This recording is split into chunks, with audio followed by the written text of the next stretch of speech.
going to go through my debate policy with you and explain it. I consider it very important and one of the major differentiators between me and other intellectuals. It's on my Elliot Temple website. You can find it in the sidebar or the middle of the page. So the point of debate is to seek the truth and try to learn things and to receive critical counter-arguments against your ideas so you can change your mind. Especially, debates are when people disagree and you try to figure out who's wrong. So why would I debate?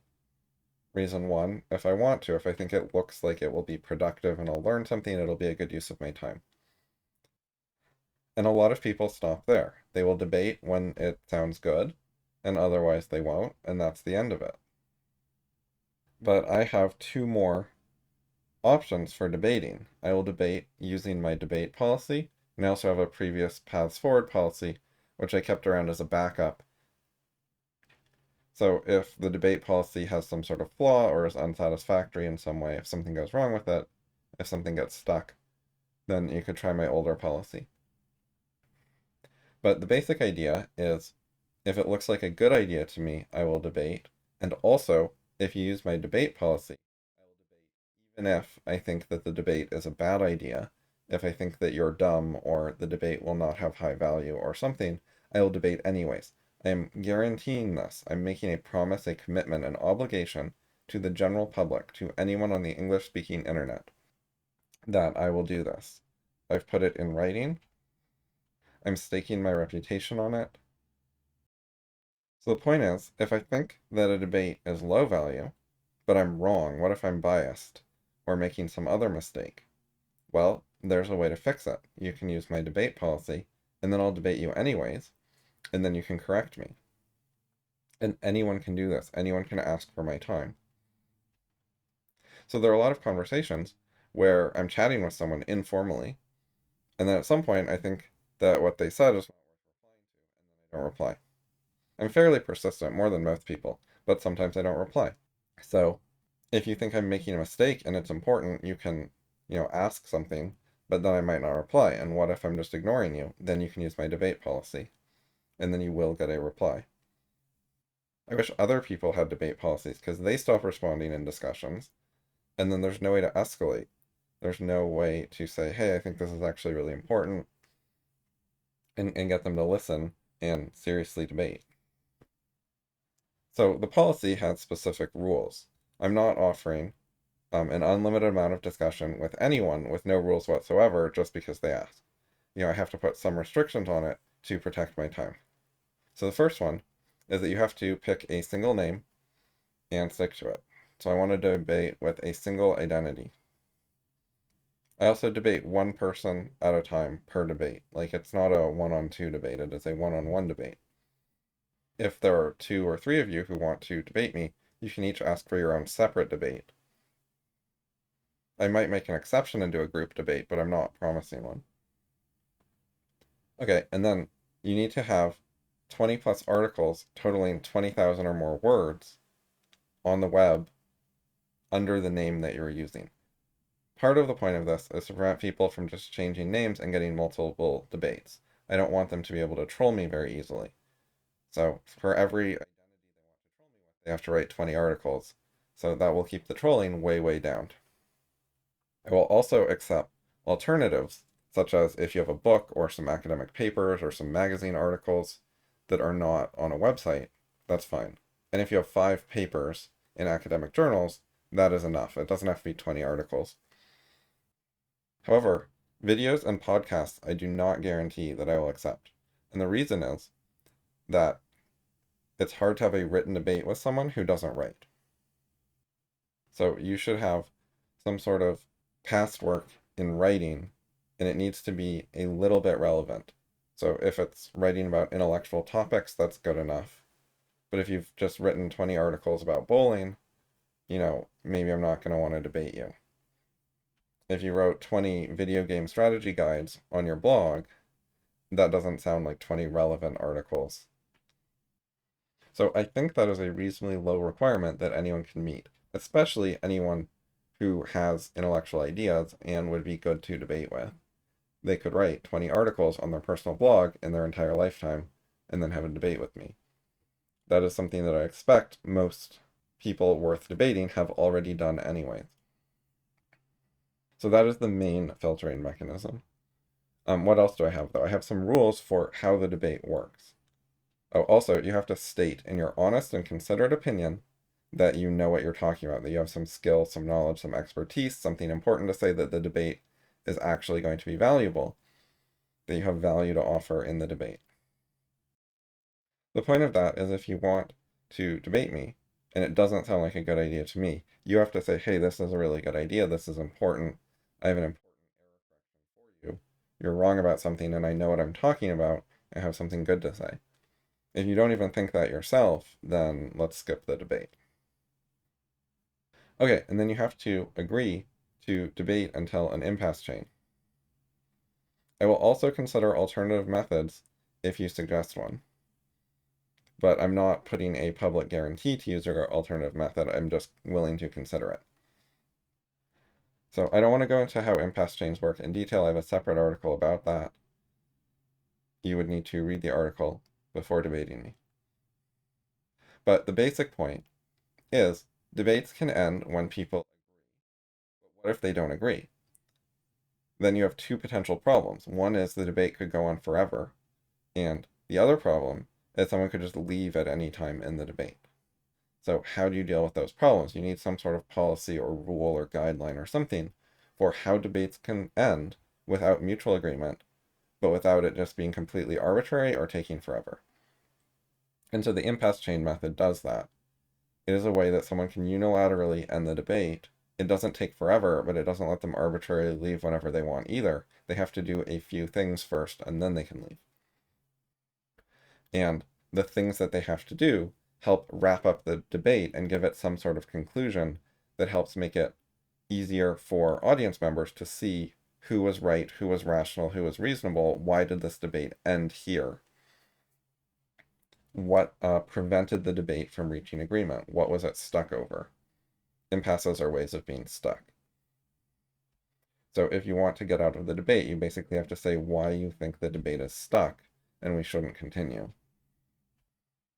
And you don't just say that once, you have to explain it, and then we can talk about that and potentially have another disagreement, in which case the secondary debate is stuck, and so on. Okay, also, we debate in writing. These are not verbal debates, and we don't show up on a schedule at a specific time to have a debate in real time. It's like a typical forum or email discussion where you write a post, and then it goes up, and then the other person can respond whenever. So my general expectation is people should be responding within 2 days. We don't want it to take forever, but I don't have a specific timeline rule. And 2 days is on the slow side. That is like a standard limit for how slow it should be, but it should often be quicker. It does depend though. If you're writing short messages, then quicker is good. But if people are writing really big, long messages, which is usually not a good idea, but sometimes it's fine, then if they take 2 days or even a bit more, that's fine. Okay, and then we'll debate on the Critical Fallibilism forum. If you don't like that, you can suggest something else. But I want a way to save my content myself so I have control over it. Like I need to be able to export the entire debate, put up a copy of it on my own website somehow. That way, if it's on your forum and then your forum one day goes offline, the debate should still exist on the internet. So I'm happy for you to keep a copy of the debate. I just want to have one too to help keep it on the internet. And I only want to debate on forums with reasonable features. My forum uses discourse. It has features like block quotes. And you can nest the quotes so that you can quote you can quote a quote, and you can quote a quote of a quote, and so on. And I do not want to have a discussion somewhere that does not have nested quoting as a reasonable supported feature. It also just generally has some markdown features, so you can have bold and italics and stuff. And it creates a web page where people can read through the debate in order. So it is not like a Discord server just a chat room. It creates a better record of the debate that is more reasonable for people to read and review and respond to later. And it's easier to go back and respond to stuff someone said earlier in the debate instead of only responding to the latest stuff they said.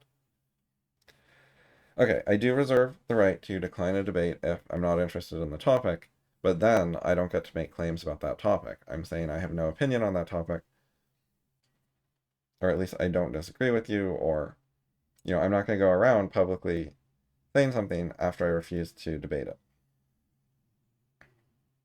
So this is just a protection if people are trying to debate me about topics I don't care about. I can just say, no, you win, I don't care. Okay, and another rule is you only get one debate at a time. You can't be like, I want 500 debates with you. If the debate finishes, you can have another one. However, if there were chained impasses, which I stated, then you have to actually address them in some way. I'm not going to have another debate without dealing with the prior impasses in some way. So, if you meet those requirements, then you can request a debate, and I am guaranteeing to agree to it and spend my time debating with you. So all of my Philosophy articles are exposed to debate and criticism in a way that other intellectuals don't do.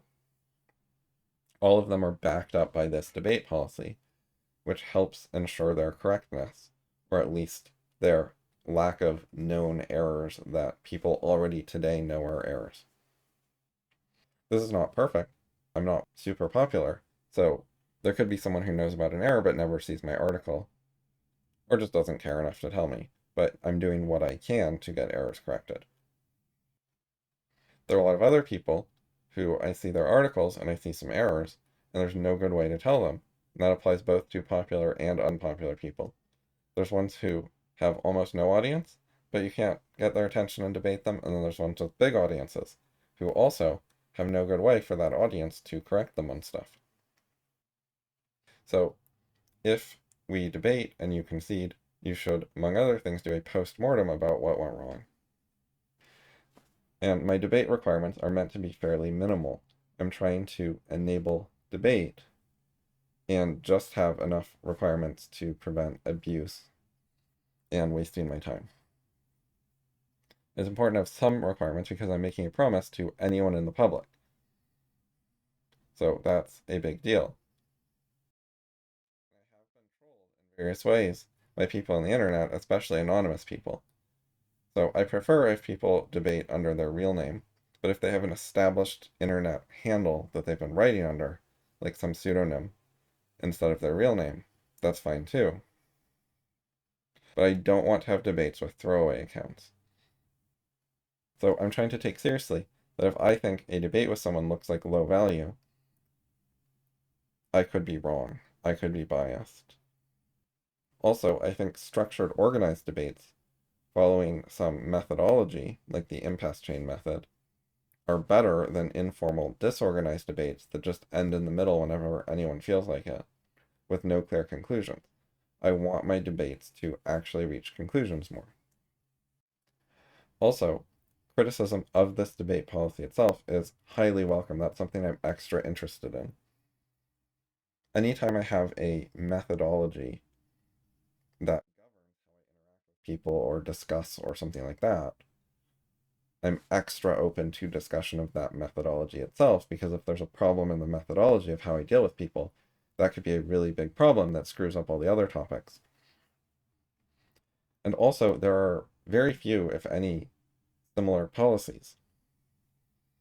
So I think they're an important philosophical topic of how do you make a good discussion policy, debate policy, etc. How do you organize debates and structure them? There's a little bit of material about that stuff, but not much. And so it's a topic I'm particularly interested in. I think it's important. And so if people actually have proposals about it, that would be interesting to me and relevant.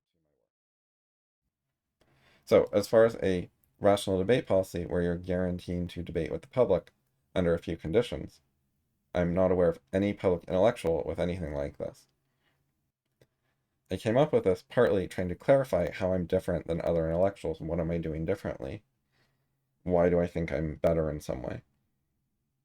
And I tried to put it in writing and have transparency and expose it to criticism. It's related to my paths forward idea about how can your errors be corrected? What good paths are there where your errors end up being corrected instead of you staying wrong unnecessarily? So there are the errors where no one knows it's an error, or no one who has noticed you knows it's an error, or no one is willing to tell you it's an error, and those are hard to correct. And then there's the errors where someone already knows and they're willing to tell you. And so that those errors are kind of unnecessary. You shouldn't be staying wrong on those. And so that is what a debate policy really helps with. So this policy is meant both as a practical, useful tool, and also it is a demonstration of how to be a good intellectual. It is a model. It is something that other intellectuals ought to do.